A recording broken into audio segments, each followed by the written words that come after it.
Il tema della giornata della memoria, che anche quest'anno verrà commemorata come da dettato della legge numero 5 del 2020 nell'aula del Consiglio regionale, parlerà di inciampo. Di inciampo perché specialmente i ragazzi devono rendersi conto e prendere coscienza di quello che è stato. Devo raccontare un episodio che mi è stato poi raccontato dal presidente della comunità ebraica di Venezia, il quale mi disse l'altro giorno: sai, uscendo in ghetto ho visto dei ragazzi che erano chinati e, non capendo cosa stessero facendo, mi sono avvicinata. Erano degli studenti del progetto Erasmus e stavano pulendo le pietre d'inciampo. Allora, questo, che può sembrare un gesto così comune, per me è stato di un'importanza veramente estrema, perché vuol dire che i ragazzi capiscono, che i ragazzi hanno a cuore tutto quello che è successo, specialmente in questo particolare momento storico. L'antisemitismo in Italia ha registrato dei picchi importanti dopo il 7 ottobre dello scorso anno, in coincidenza con l'esplosione del conflitto israelo-palestinese. Fino a quel momento era sempre una presenza importante che l'Osservatorio Antisemitismo della Fondazione CEDEC di Milano tiene monitorato da diversi decenni ormai, ed è una presenza costante nella società italiana, ma negli ultimi anni si era registrato come una presenza più online, più basata sul discorso d'odio,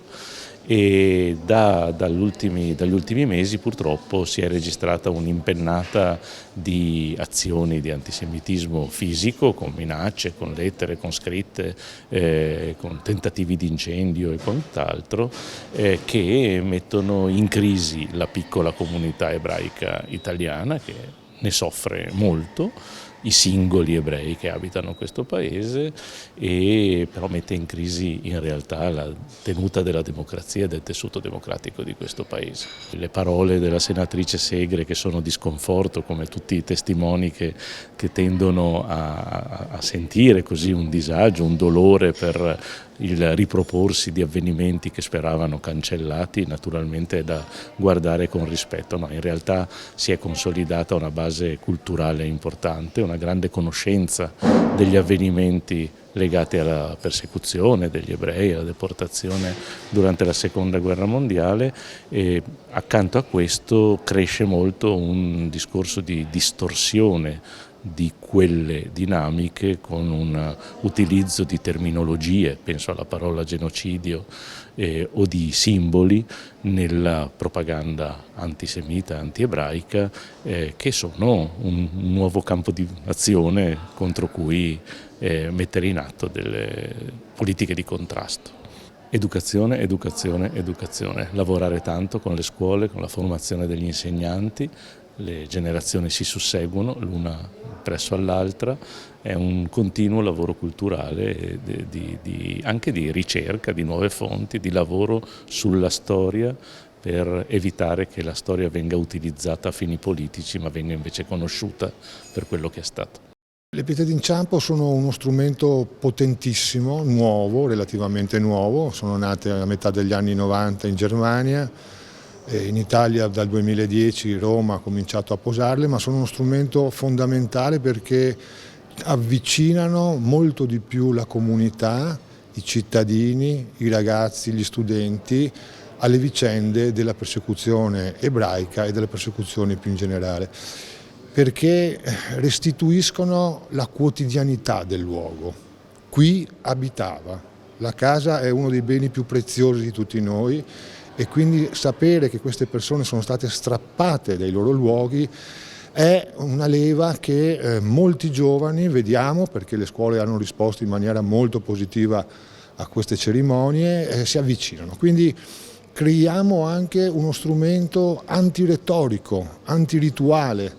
e un luogo della città dove ognuno di noi ogni giorno passa, si sposta e non sa che 80 anni fa, magari dove oggi c'è il panificio o il lattaio, una famiglia veneziana è stata arrestata, deportata e sterminata ad Auschwitz. Le guide d'inciampo 5 itinerari della memoria 1943-1945. Il primo capitolo progetta un itinerario nel ghetto, il secondo a Canareggio, il terzo San Marco e San Polo, il quarto prende in esame gli ospedali, l'ospedale civile e gli ospedali psichiatrici, e l'ultima è un itinerario al Lido. Presento questa guida con 5 itinerari utilizzando le pietre d'inciampo. Sono ormai anni che abbiamo come istituto organizzato questi itinerari, soprattutto per le scuole, e quindi abbiamo pensato ad un certo punto di codificarli. Perché?